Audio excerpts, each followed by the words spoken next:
This video is mainly for the person or persons in receipt of my letter addressed to the U.S. Department of Justice, mailed out March 11th, 2010. Anyone is free to view and comment. I contacted Enfield, Connecticut State Senator John A. Kissel when I owned 3 rental properties.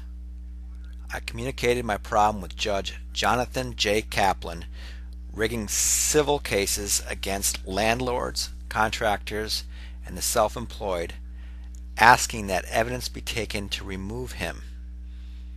I also had concerns that I voiced to Kissel about Connecticut State Police Officers protecting the turf of prostitutes, their criminal gang of state-registered confidential police informants, criminals, and heroin and crack cocaine dealers refusing to help non-connected small business and property owners.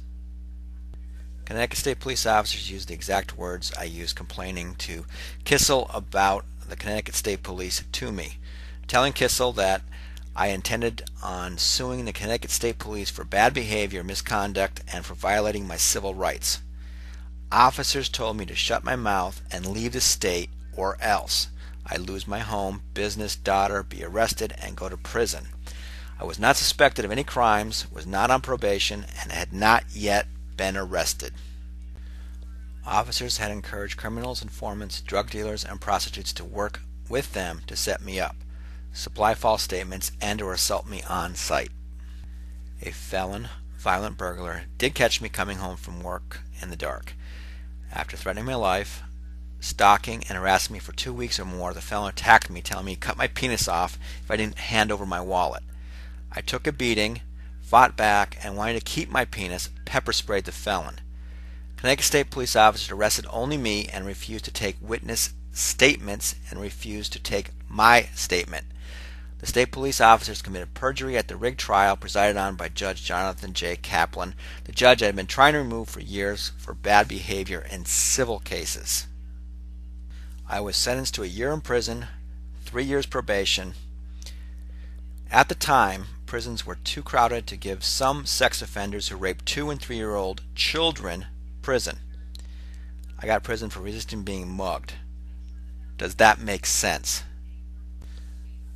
I believe it was obstruction of justice, conflict of interest, and or covering his own felony behavior for State Senator John A. Kissel to preside over the reappointment of Judge Jonathan J. Kaplan, February 17th, 2010, at the Hartford Capitol Judiciary Committee hearing. I believe Kissel acted with sleaze, malice, and knowledge he was breaking laws, serving himself, corrupt lawyers, prosecutors, judges, officials, and police officers, not the public, as he was elected. I also believe he has violated his oath to uphold the U.S. Constitution. I request that John A. Kissel, Judge Jonathan J. Kaplan, and other criminals who acted to break laws with them be investigated, arrested, and prosecuted. Thank you, Stephen G. Erickson.